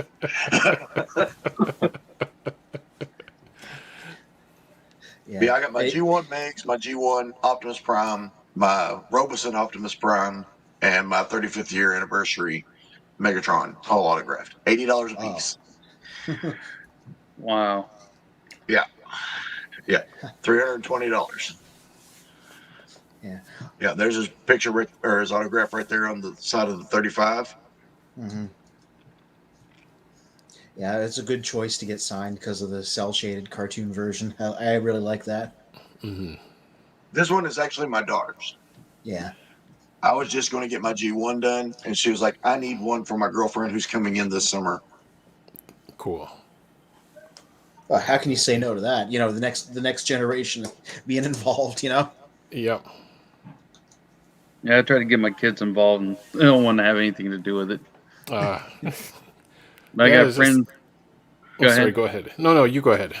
I was gonna say, like, one of my friend's sons, he's like 5 years old, 4 or 5 years old, loves Transformers and Bumblebee and everything. So I like been giving him some of my little things because he like didn't know quite how to transform them and all that stuff. So I was like, I gave him a bunch of little rubber action figures and that sort of thing. Okay. Yeah, Rescue Bot stuff's good for kids because it's designed to be like really simple to transform, and it's really durable because it's meant for little kids to throw around. So, Mm-hmm. Yeah. got my cousin some of those because of that. Because he's a little kid. Yeah, but that's a lovely looking place to put a signature on a G1 box. Right. Yep. Yeah, it almost looks like it's like part of the design. It does. Yeah, you got to dig out my other box that I bought when I got my Generations Metroplex. You know, I bought it off eBay, and when it got here, I was like, "Oh, look at this! It's autographed." I didn't buy an autographed Metroplex, but the box just is was. autographed. Wow. And Weird. And now that I've got these 2 signatures, I want to make sure it's not one of them. Mm-hmm. Yeah, this is the Roboson. This is the box that the Roboson is actually in. Yeah, I'm just like that already costs so much money. I'm just like I even if you're not thinking of selling it, just like imagine what adding the autograph does to shoot up what its already Oh, yeah. gigantic price tag is. Oh yeah. That's like exponential. Oh. It's actually the bottom of my G1 Optimus Prime at the top of it. That's the autograph right there. Yeah, lovely. Oh, I see So it. Yeah. If he brings up the picture, you'll see it better.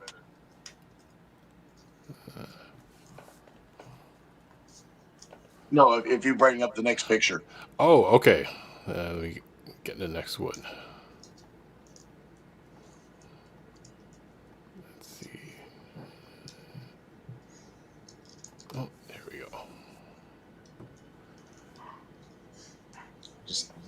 Are you zoomed in?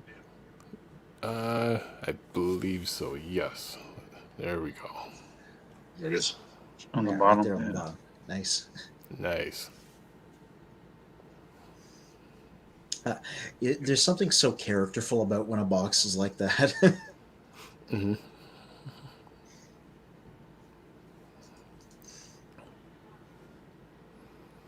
It was This box has been through hell. no, those Looks are getting better than locked mine. away. Well, I got this one on eBay whenever I found out they were coming to Indianapolis. I was like, well, I've got to have a box for my Optimus Prime. And so I went on eBay and I got this one for $65. The whole end panel's missing off of it. Oh, well. It's Somebody was recreating them at one point in time. I don't remember where I saw that at. I think it was on TFF 2005 or TFW 2005. and for display purposes, I don't mind that.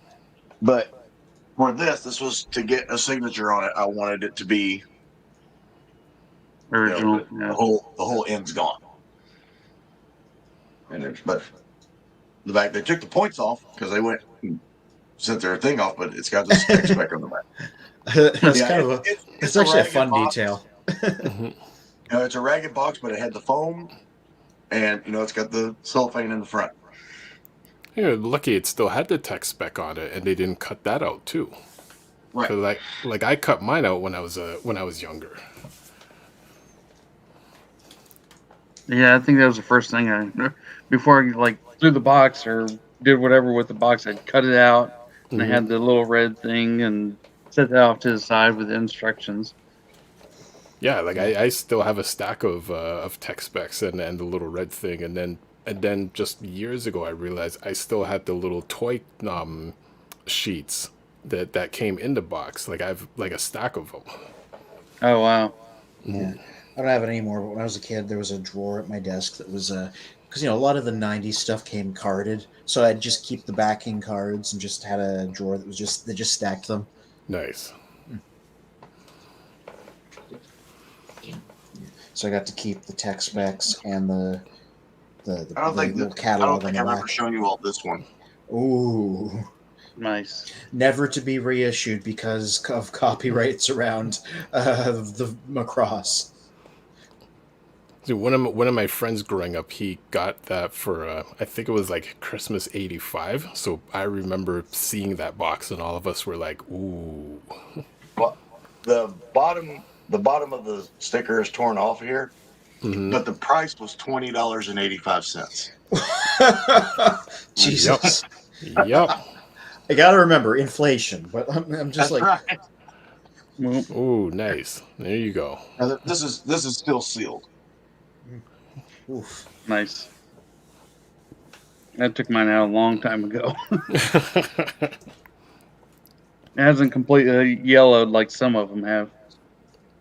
That's fortunate. He's I won this one frequent on an target. eBay auction. I got it for $200. Oh, wow. That's not bad, actually, No. for something. It was a steal for still sealed. Yeah. Modern G1 reissues tend to be kind of expensive, so I'm like, I feel like that's just what it would cost if they somehow managed to reissue it, like a new one.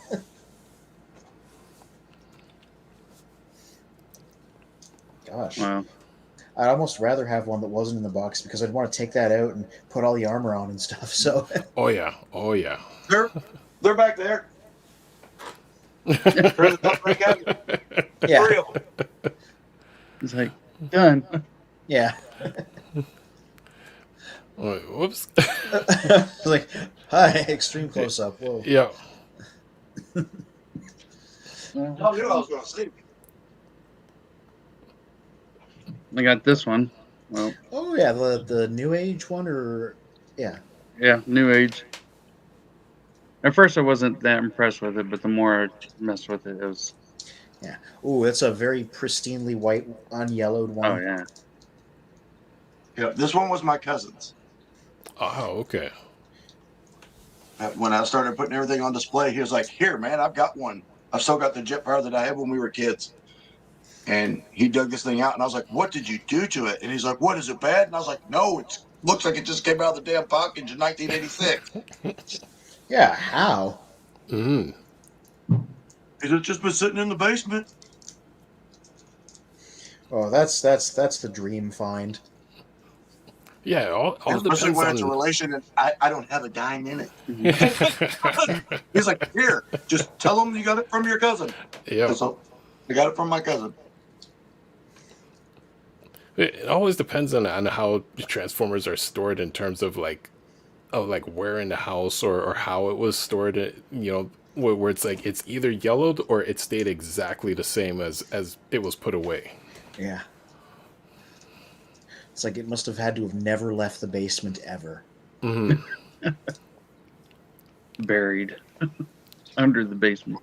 Yeah. Yep. We'll make him the desk bot. Yeah. Cool.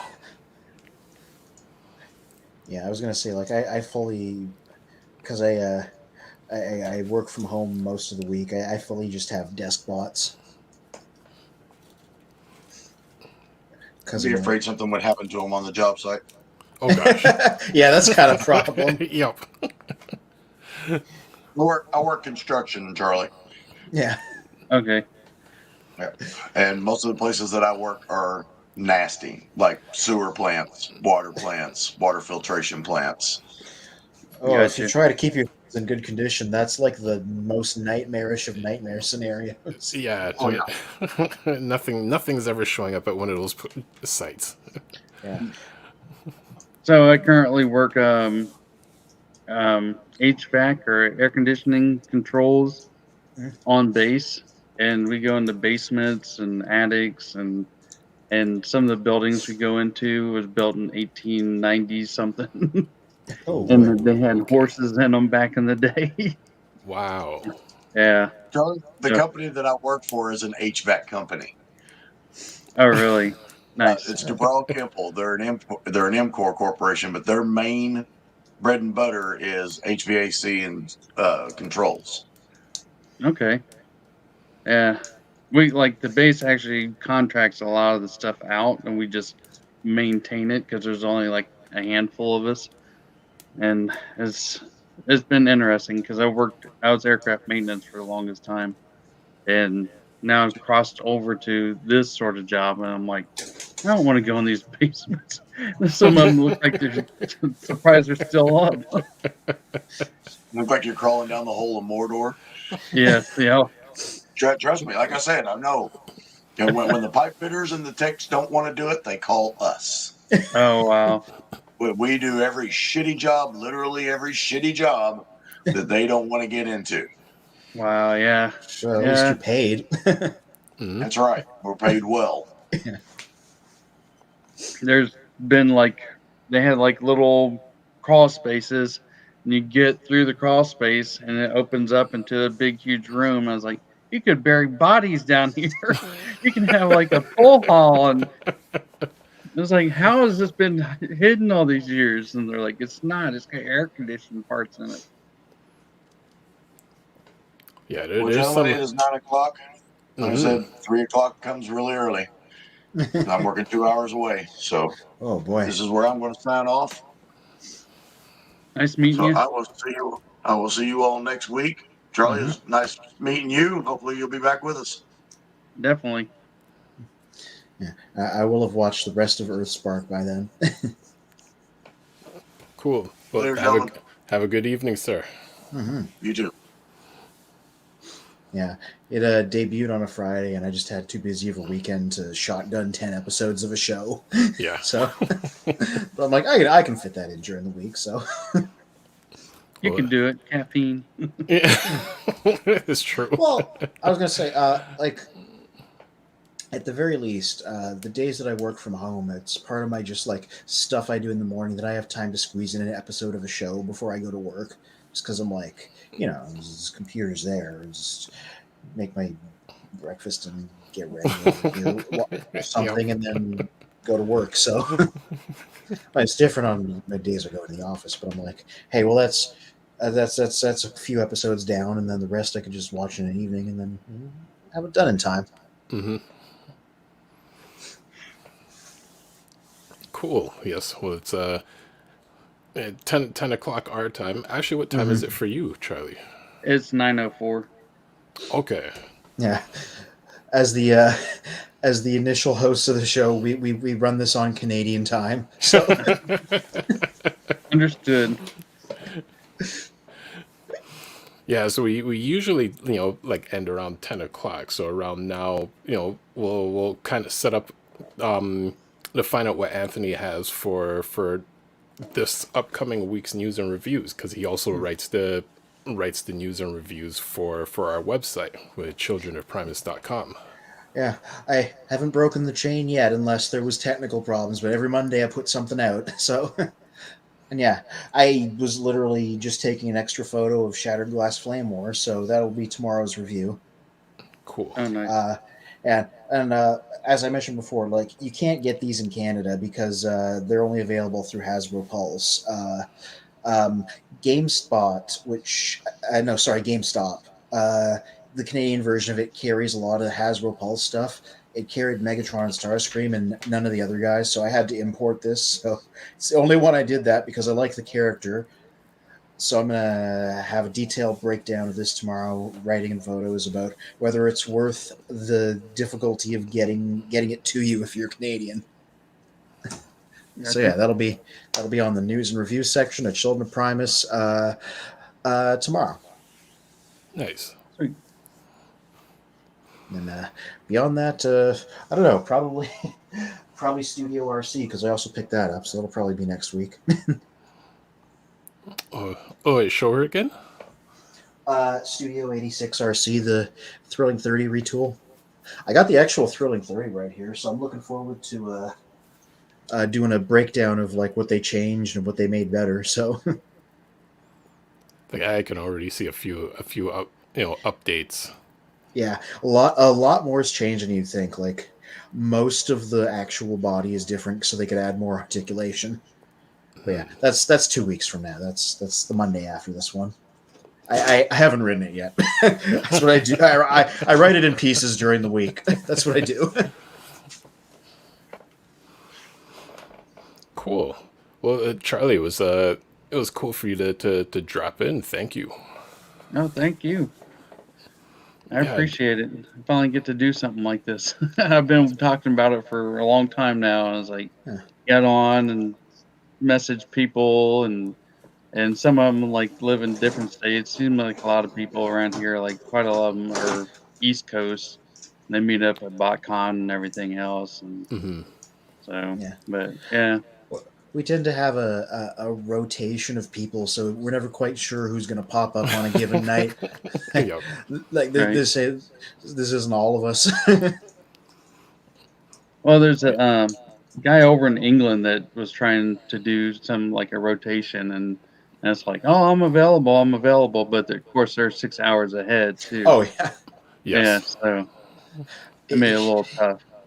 we're just like an hour ahead of some parts of the U.S., and that's about it, basically. Right. Mhm.